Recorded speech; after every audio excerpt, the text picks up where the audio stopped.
Alright everyone, it's time for a little bit of a pep talk or a calm the fuck down video depending on how you see it, because right now you have an astroturfing campaign by multiple different groups to convince people that like the world is ending, or that the republic has fallen. The United States will never be the same. It's interesting how you see people who are ostensibly supposedly like right-wing saying the same thing that like a couple months ago is being said by liberals about coronavirus. Things have changed, new normal, hope is lost for the way of life that we had before. Now, at first it just reminded me of the bullshit after 9/11 from authoritarians. Oh, we need to give up privacy because we need security, which is literal dumbassery. We need more body scanners. We need to read your library records to make sure you're being loyal. You know, that sort of stupid shit. And that was common. But right now you have people, some of them are partisan. That is, they're just, you know, some random fucking socialist or something online makes a bunch of shit posts on politically incorrect or Reddit or something saying, oh, well, yeah, Trump was doing okay, but now I hate to admit it, but, you know, I'm riding with Biden, that sort of thing, because the republic is falling apart because, you know, everyone's angry and racist and the economy is going to collapse and stuff, and World War III. Then there are people who are doing it, they're paid, literal shills, and you get these on the left and the right, but they're more prevalent among the left. See, the left is worse at grassroots stuff. They're less good at organic stuff because they don't have any sense of individualism. They're better at more organized efforts, which doesn't translate well onto the internet, which is why they're constantly getting their corporate buddies to try to suppress their competitors. Because otherwise, 9 times out of 10, the left loses because of their intrinsic need for high-level organization. It doesn't work so well in a mimetic era. Then you have glowing ones. You have people who are obviously there to try to cause violence for one reason or another. It's sort of like that meme where there's that dude's like, hey kid, want to blow up a federal building?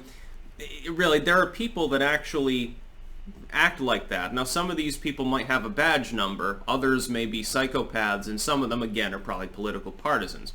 All these different groups of people, though, along with the vast bulk of people who are genuinely, when you see people saying that, you know, they feel like things can't be reversed, they're terrible and stuff, a lot of these people aren't shilling or glowing in the dark. They actually believe that. They've been fooled by the former groups. With all of these groups, though, you're wrong. Right now, people are acting like, oh, now we finally crossed the Rubicon. It's the the point of no return. Trump will never recover. The Democrats will win. They're going to rip apart the Second Amendment. The world has ended. Dude, the whole reason why this is being astroturfed on you right now for the last, well, it doesn't happen to be just the riots that have gone on. It's also coronavirus. The reason why they've been astroturfing this is because they ran out of other expendable ammunition. They lost already.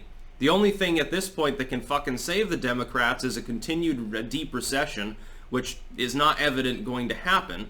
They're trying their best to cause that, but it's looking iffy as though they're going to succeed. The economy crawling its way back up already.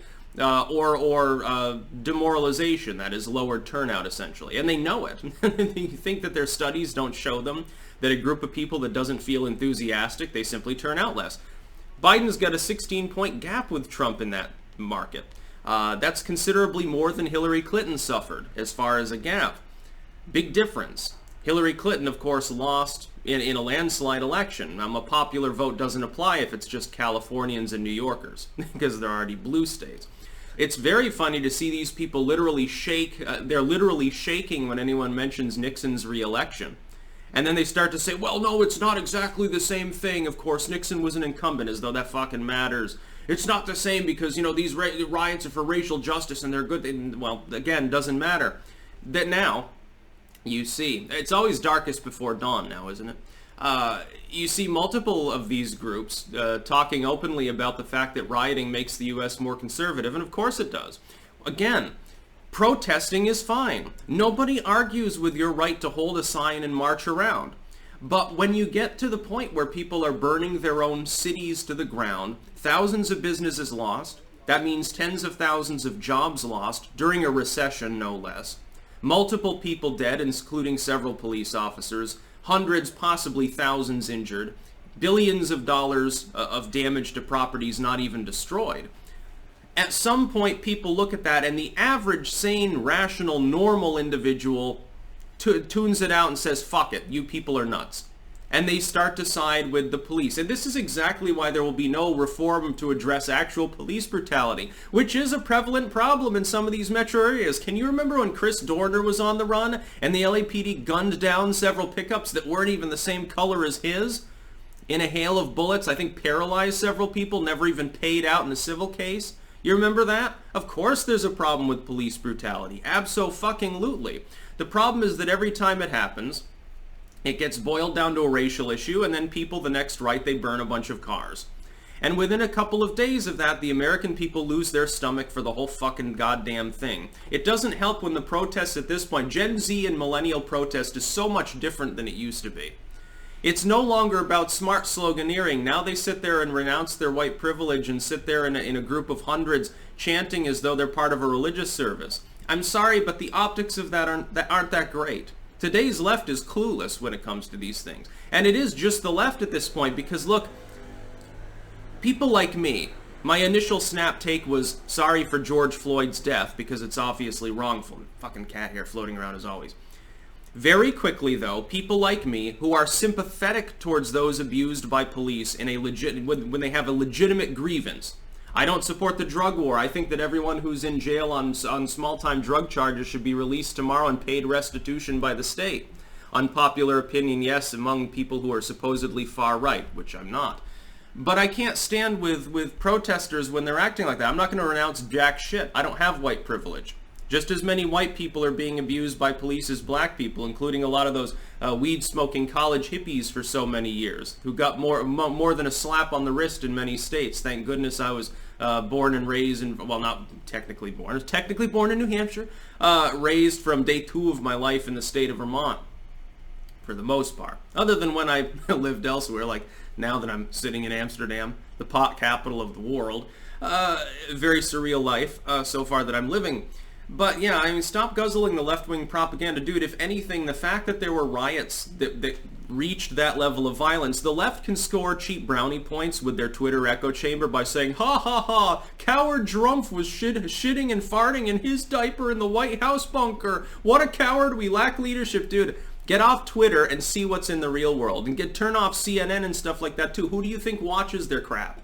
People who, they're not going to support Trump anyway, dude. They're all Democrats at this point. Trust in the legacy media is so low it almost doesn't fucking matter when they form a wall of propaganda. They're barely managing to make any headway against Trump during a recession, during a pandemic, with nationwide riots going on, at a time when any other president probably would be crushed under the weight of all the problems. Trump's still riding in the mid-40s at the moment.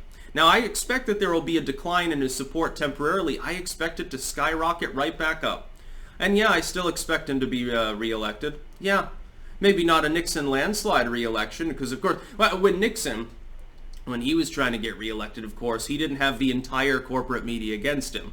Some people were willing to admit that he had, you know, some saving features, something about him that wasn't a total turd. And of course, you know, Trump will be running against a weak opponent, same as with Nixon.